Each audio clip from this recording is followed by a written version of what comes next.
அனைவருக்கும் வணக்கம். இன்று செப்டம்பர் 12ஆம் தேதி என்னென்ன பங்கு சந்தையில் தகவல் இல்லை இன்ஃபர்மேஷன் சொல்லியிருக்காங்கிறத பார்த்துடலாம். வழக்கமாக டிஸ்க்ளைமர், நம்ம சேனல் எந்த ரெக்கமெண்டேஷன் பண்ணதிலும் சொல்கிறது எல்லாமே தகவல் இல்லை இன்ஃபர்மேஷன் மட்டும்தான். அது முழுக்க இன்றைய இன்ஃபர்மேஷனாக தான் இருக்கும். ஸோ நீங்கள் இந்த இன்ஃபர்மேஷனை ஒரு தடவை கிராஸ் வெரிஃபை பண்ணுங்கள், ஏன்னா தவறுகள் இருக்க வாய்ப்பு இருக்குது. ஸோ நீங்கள் கண்டிப்பாக கிராஸ் வெரிஃபை பண்ணுங்கள். உங்கள் செபி ஸ்டாடிஸில் இல்லை உங்கள் 5 ஸ்டாடிஸ்லாம் அட்வைஸ் கேளுங்க. இந்த நியூஸ் எல்லாம் கன்ஃபார்ம் பண்ணுங்கள். நான் ஒரு செபி அட்வைஸர்லாம் இல்லை, நான் ஒரு சாதாரண இன்வெஸ்டர். எனக்கு தெரிஞ்ச செய்தியை ஒரு இன்ஃபர்மேஷனை ஒரு நண்பரை சொல்கிற மாதிரி உங்கள்கிட்ட பாஸ் பண்ணுறேன். ஸோ இது முழுக்க செய்தி பகிர்வு இல்லை இன்ஃபர்மேஷன் பகிர்வுன்னு சொல்லலாம். அதுமாதிரி நம்ம சேனல் டெய்லி ஒரு வீடியோ போடுறதுக்கு முயற்சி பண்ணுவோம். டெய்லி இன்ஃபர்மேஷன் இருந்தால் மட்டும்தான், இன்ஃபர்மேஷன் இல்லைனா வீடியோ வராது. ஸோ நீங்கள் டெய்லியோ இல்லை 2 நாளைக்கு ஒரு தடவை பார்த்தீங்கன்னா உங்களுக்கு உடனுக்குடனே நியூஸ் கிடைக்கிறதுக்கு வாய்ப்பு இருக்குது. ஸோ இதெல்லாம் வழக்கமான டிஸ்க்ளைமர். நீங்கள் ரெகுலராக பார்த்தீங்கன்னா வீடியோ கொஞ்சம் ஸ்கிப் பண்ணிட்டே பாருங்கள். இன்றைக்கி நம்ம பார்க்கக்கூடியது பார்த்தீங்கன்னா டிவிடெண்ட் ஷேரு, போனஸு, ஸ்பிட்டு, அப்புறம் order receive by listed company. ஒரு கம்பெனியோட மெர்ஜர் இருக்குது, அவங்க ரெக்கார்ட் அனௌன்ஸ் பண்ணிட்டாங்க அந்த கம்பெனி. அதுக்கப்புறம் கடைசியாக பார்த்தீங்கன்னா நம்ம நண்பர் கேட்டால் ஒரு சின்ன கேள்விக்கு என்னோட பதில். ஸோ நீங்கள் வீடியோ உங்கள் விருப்பப்படி பார்க்கலாம். டிவிடெண்ட் மட்டும் பார்க்கலாம், ஸ்டார்டிங்கில் பாருங்கள். அப்படி ஸ்கிப் பண்ணி பார்த்துக்கோங்க. வீடியோட ப்ளேபேக் ஸ்பீடை இன்க்ரீஸ் பண்ணியும் பார்த்துக்கலாம், அது உங்கள் தனிப்பட்ட விருப்பம். ஃபஸ்ட்டு நம்ம பார்க்குறது இந்துஸ்தான் டின் ஒர்க்ஸ் லிமிடெட். 219 ரூபா கரண்ட் பேஜ், ₹1.20 டிவிடெண்டாக தராங்க. டிவிடெண்டில் 1/2%. ரெக்கார்ட் டேக்ஸ் டேட் வந்து 20 செப்டம்பர். செக்டார் பேக்கேஜிங்கில் இருக்காங்க. வருஷத்துக்கு ஒரு தடவை டிவிடெண்ட் தராங்க. DMR hydro engineering and infrastructure limited 170 ரூபா current page. SME category stock. Minimum lot size 1500 quantity. இவங்க வந்து டிவிடெண்ட் வந்து 12 பைசா தராங்க.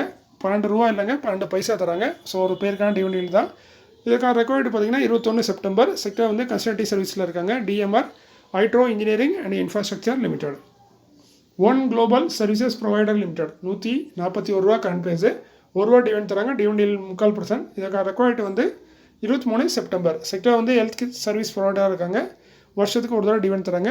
One global service. Advait infratech limited 1867 ரூபா கரண்ட் பேஜ். ₹1 டிவிடெண்டாக தராங்க. ஒரு பேருக்கான டிவிடெண்ட். ரெக்கார்ட் பார்த்தீங்கன்னா 23 செப்டம்பர். செக்டர் வந்து கேபிள் அண்ட் எலக்ட்ரிக்கல்ஸில் இருக்காங்க. இவங்களும் வருஷத்துக்கு ஒரு தடவை டிவிடெண்ட் தராங்க. Bajaj holding and investment limited 10,400 ரூபா கரண்ட் பேஜ். ஹை வேல்யூவான ஸ்டாக்கு. டிவிடெண்டும் அதே மாதிரி கொஞ்சம் அதிகமாக தான் கொடுத்துருக்காங்க. 65 ரூபா டிவிடெண்டாக தராங்க. ஸோ கரண்ட் பேஸ்க்கு டிவிடெண்ட் பார்த்தீங்கன்னா 1/2% தான். ஏன்னா இப்போ கம்பெனியோட ப்ரைஸும் ஸ்டாக்கோட ப்ரைஸும் அதிகம். ஸோ டிவிடெண்ட் எவ்வளோ தான் பெருசாக இருந்தாலும் கொஞ்சம் டிவிடெண்ட் பார்த்தீங்கன்னா வெறும் 1/2% தான்.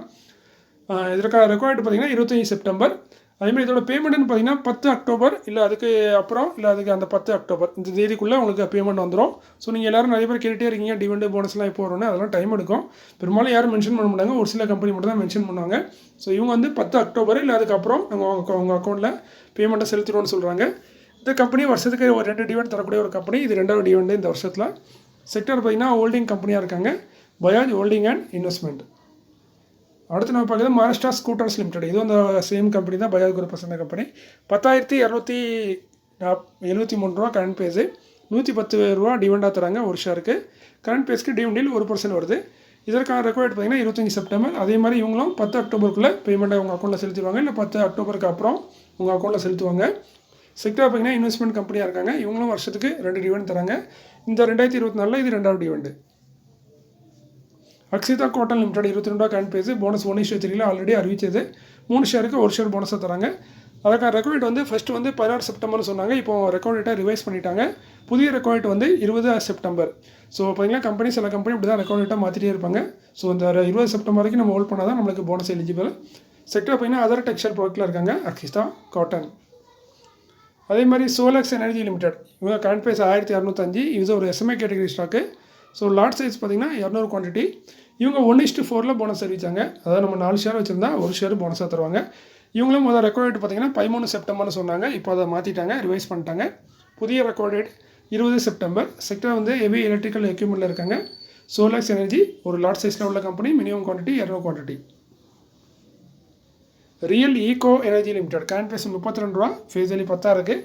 இப்போ அவங்க ஸ்பிட் பண்ண போகிறாங்க. ஒரு ஃபேஸ் வேலி 1 இருக்கதை 10 இருக்கதை 2 மாற்றுறாங்க. ஸோ ஒரு ஷேர் 5 ஷேராக ஸ்பிட் ஆகுது. ஸ்பிட் வந்து 1:5 தராங்க. இதற்கான ரெக்கார்ட் வந்து 4 அக்டோபர்னு சொல்லியிருக்காங்க கம்பெனி. செக்டர் வந்து ரிஃபைனரி அண்ட் மார்க்கெட்டிங்கில் இருக்காங்க. Dividend bonus split right issue buyback right issue இதுக்கு எல்லாமே பார்த்தீங்கன்னா ப்ரைஸ் அட்ஜஸ்ட்மெண்ட்டுக்கு தான் நடக்கும். அடுத்து நம்ம பார்க்குறது GE&TD இந்தியா லிமிடெட் 1733 ரூபா கரண்ட் பேஜ். இவங்களுக்கு ஒரு இன்டர்நேஷனல் ஆர்டர் கொடுத்தது grid solution middle east FZTE Dubai அவங்க கொடுத்துருக்காங்க. இதோட மதிப்பு யூரோவில் பார்த்தீங்கன்னா 55 மில்லியன். சேம் இதே கம்பெனிக்கு இன்னொரு ஆர்டரும் கிடச்சிருக்கு. இந்த ஆர்டரை கொடுத்தது கிரிட் சொல்யூஷன் SAS ஃப்ரான்ஸ்லேருந்து கிடச்சிருக்கு. இது ஒரு இன்டர்நேஷனல் ஆர்டர் தான். இவங்களுக்கு கிடைச்ச இந்த ஆர்டரோட மதிப்பு பார்த்திங்கன்னா 100 யூரோ மில்லியன்ஸ்க்கு ஆர்டர் கிடச்சிருக்கு. ஸோ நல்ல ஒரு பெரிய ஆர்டராக தான் இருக்க வாய்ப்பு இருக்குது. ஏன்னா மில்லியன்ஸில் கிடச்சிருக்கு, அதுவும் யூரோவில் கிடச்சிருக்கு. அடுத்து நான் பார்க்குறது வீர் ஹெல்த் கேர் லிமிடெட் 23 ரூபா கரண்ட் பேஸு 33,35,000க்கான ஆர்டர் கிடச்சிருக்கு. கொடுத்த கம்பெனி யாருங்கிறத கம்பெனி மென்ஷன் பண்ணல. ஸோ இது பெனி ஸ்டாக்கு இவங்களுக்கு 33 லட்சங்கிறது நல்ல ஒரு ஆர்டர் தான். அதூர் மல்டி ப்ராஜெக்ட் லிமிடெட் 592 ரூபா கரண்ட் பேஸு 17 கோடியே 94 லட்சத்துக்கான ஆர்டர் கிடச்சிருக்கு. கொடுத்தது national highway authority of India. So நேற்று இவங்களுக்கு ஆர்டர் கிடச்சிருக்கு. இதே நேஷனல் ஹைவே அத்தாரிட்டி தான் கொடுத்துருந்துச்சு. அது வந்து கர்நாடகா ஹுப்ளியில் உள்ள டோல் கலெக்ஷனுக்கான இது வந்து பார்த்திங்கன்னா நம்ம தமிழ்நாட்டில் மதுரை பரமக்குடிக்குள்ளே டோல் கலெக்ஷனுக்குள்ளே வேலையை கொடுத்துருக்காங்க நம்ம அதூர் மல்டி ப்ராஜெக்ட் லிமிடெடுக்கு ஒரு கான்ட்ராக்டு. அடுத்து பார்த்திங்கன்னா கல்பத்தரு ப்ராஜெக்ட் இன்டர்நேஷனல் லிமிடெட் 1374 ரூபா கரண்ட் பேஸு 2774 கோடிக்கான ஆர்டர் கிடச்சிருக்கு. மொத்தமாக கிடச்சிருக்கு. 1-2 ஆர்டர்னு இல்லை, நிறைய ஆர்டர் கிடச்சிருக்கு. அதோட மொத்த மதிப்பு தான் 2774 கோடிக்கான order. HPL electric and power limited 599 ரூபா கரண்ட் பேஸு 143 கோடியே 77 லட்சத்துக்கான ஆர்டர் கிடச்சிருக்கு. இது ஒரு ரெகுலரான கொடுக்கக்கூடிய ஒரு கம்பெனி தான் இந்த ஆர்டர் கொடுத்துருக்காங்கன்னு சொல்லியிருக்காங்க. ஸ்மார்ட் மீட்டருக்கான ஆர்டர் தான் இது. ஸோ நல்ல ஒரு டீசனான ஆர்டர் தான் HPL எலக்ட்ரிக் அண்ட் பவர் லிமிடெடுக்கு. அடுத்து பார்த்திங்கன்னா ஒரு மெர்ஜர் கம்பெனி. இந்த மெர்ஜர் பார்த்திங்கன்னா அடோர் குரூப்பை சேர்ந்த கம்பெனி. ஸோ நாங்கள் பார்த்திங்கன்னா இது ஆல்ரெடி நம்ம மென்ஷன் பண்ணியிருந்தோம் வீடியோவில் ஒரு வாரம் முன்னாடி. அடோர் ஃபோன்டெக் லிமிடெட்னு ஒரு கம்பெனி இருக்குது. அதுமாதிரி அடோர் வெல்டிங் லிமிடெட் ரெண்டுமே லிஸ்டடாக இருக்குது. இப்போ என்ன பார்த்தீங்கன்னா இந்த அடோர் ஃபோன்டெக் லிமிடெட் வந்து அடோர் வெல்டிங் லிமிடெடோட மெர்ஜாக போகுது. So scheme of amalgamation. So இந்த அடோர் ஃபோன்டெக் வந்து கம்பெனி இனிமேல் இருக்காது. ஸோ நீங்கள் அடோர் ஃபோன்டெக் லிமிடெட் ADFL சுருக்கமாக சொன்னால் 46 குவான்டிட்டி நீங்கள் வச்சுருந்தீங்கன்னா உங்களுக்கு வந்து 5 குவான்டிட்டி அடோர் வெல்டிங் லிமிடெட்டில் கிடைக்கும். ஸோ அதுக்கப்புறம் அந்த அடோர் ஃபோன்டெக் வந்து இருக்காது. ஸோ இதுக்கான ரெக்கார்ட் வந்து கம்பெனி இன்றைக்கி அனௌன்ஸ் பண்ணியிருக்காங்க. 25 செப்டம்பர் தான் ரெக்கார்டு. ஸோ அந்த ரெக்கார்டுக்கெலாம் யாரெல்லாம் அடோர் ஃபோன்டெக் லிமிடெட் வச்சுருக்காங்களோ 46 ஷேர் வச்சுருந்தீங்கன்னா உங்களுக்கு 5 ஷேர் வந்து அடோர் வெல்டிங் லிமிடெட் வந்து கிடைக்கும். ஸோ இதில் எதுவும் ஆர்பிட்ராஜ் மெரிபேட் இருக்குதுன்னு பார்த்தீங்கன்னா இருக்குது இப்போதைக்கு. அன்றைக்கி நம்ம பார்க்கும்போது 400 ரூபா வித்தியாசம் இருந்துச்சு, அதிகமாக இருந்துச்சு.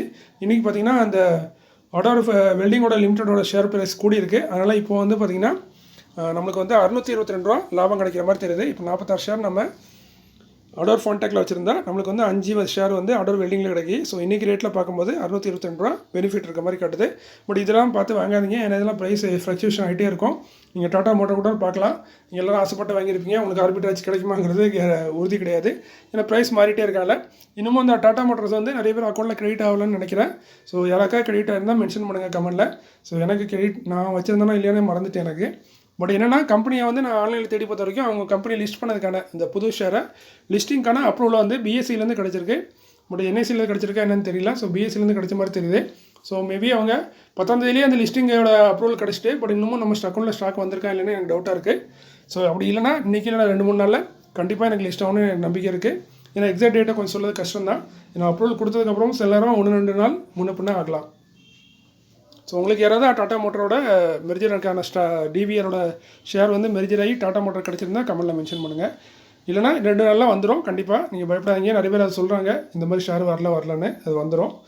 ஜூலியன் அக்ரோ இன்ஃப்ராடெக் லிமிடெட் 28 ரூபா கரண்ட் பேஸு 8 மேலே போர்டு மீட்டிங் 8 அக்டோபரில் போர்டு மீட்டிங் வச்சுருக்காங்க. அந்த போர்டு மீட்டிங்கில் ஸ்டாக் ஸ்பீட் கொடுத்து மூடுப்போன்னு சொல்கிறாங்க. அதாவது ஃபேஸியலி 10 இருக்குது. அதாவது 1, 2 இல்லை 5 என்னங்கிறத போர்டு தான் டிசைட் பண்ணுவாங்க. ஸோ 90% சான்ஸ் இருக்குது, 10% சான்ஸ் இல்லை, டவுட் இருக்குது. ஏன்னா சிலரம் போர்டு ஆப்ரேட்டர் மறுத்துருவாங்க. ஸோ பொறுத்திருந்து பார்க்கலாம் ஸ்பீட் அறிவிக்காங்களா இல்லையானு. செக்டர் வந்து சிவில் கன்ஸ்ட்ரக்ஷனில் இருக்காங்க. Julian agro Infratech limited. அடுத்து பார்த்தீங்கன்னா இதோட நியூஸ் முடிஞ்சது. அதுக்கப்புறம் நண்பர்கள் கேட்டால் ஒரு சின்ன கேள்விக்கான பதில் தான் சொல்ல போகிறேன். ஸோ வீடியோ எங்கேயே ஸ்கிப் பண்ணிடுங்க. கேள்வி கேட்ட நண்பர்கள் இருந்தீங்கன்னா மேற்கொண்டு பாருங்கள். எல்லார் கேள்விக்கும் பதில் சொல்ல முடியாது. எனக்கு தெரிஞ்ச கேள்விக்கு தான் பதில் சொல்கிறேன். ஸோ நண்பர்களாக தான் கேட்டிருக்காரு. டாட்டா மோட்டர் டிவிஆர் என் அக்கௌண்ட்லேருந்து காணாமல் போயிட்டு. ஸோ இப்போ நான் என்ன பண்ணலாம், அதுக்கு என்ன ஆகும்னு கேட்டிருக்காங்க. ஏன்னா அது வந்து உங்களுக்கு கிடைச்சிரும். டாட்டா மோட்டரை வந்து கிடைக்கும். பட் ரேஷோ படி தான் கிடைக்கும். நீங்கள் ரேஷோ எப்படி மெயின்டைன் பண்ணிங்கன்னு தெரியாது. நீங்கள் 10 ஷேர் டாட்டா டிவிஆரில் வச்சுருந்தீங்கன்னா 7 ஷேர் டாட்டா மோட்டரில் உங்களுக்கு கிடைக்கும். ஸோ அது என்ன டைம் எடுக்கும். இந்த அப்ரூவல் வந்து கொடுத்துட்டாங்க. 10ஆம் தேதியே கொடுத்துட்டாங்க லிஸ்டிங் அப்ரூவலுக்கு. பட் இன்னும் அந்த ஸ்டாக் வந்த மாதிரி எனக்கு தெரியல. ஸோ உங்களுக்கு தெரிஞ்சால் கமெண்ட் பண்ணுங்கள். ஸோ அதெல்லாம் பயப்படாங்க, வந்துடும். இந்த 2-3 நாளில் கண்டிப்பாக வந்துடும். அடுத்து பார்த்தீங்கன்னா இந்த VBL ஷேரை பற்றி கேட்டிருக்காங்க. ஏன்னா இன்றைக்கி தான் எக்ஸ்டேட்டு. இன்றைக்கி எல்லாத்துக்கும் மெசேஜ் வந்திருக்கும் உங்கள் VBL ஷேர் வந்து ஸ்பிட் ஆகிருக்குன்னு. ஸோ அதனால் நண்பர்கள் 2 பேர் கேட்டிருக்காங்க. ஒருத்தர் நான் ஒரு ஷேர் வச்சுருந்தேன். ப்ரைஸ் இப்போ என்ன ஆகுன்னு கேட்டிருக்காங்க. ஸோ அதான் ஒரு ஷேர் வந்து 2.5 ஷேராக மாறும். 2 ஷேராக இருந்தால் 5 ஷேராக மாறும். ஸோ அந்த ரேஞ்சில் ப்ரைஸும் அட்ஜஸ்ட் ஆயிரும். ஸோ இது வழக்கமாக நடக்கிறதா. இது வந்து லாஸ்ன்னு சொல்ல முடியாது.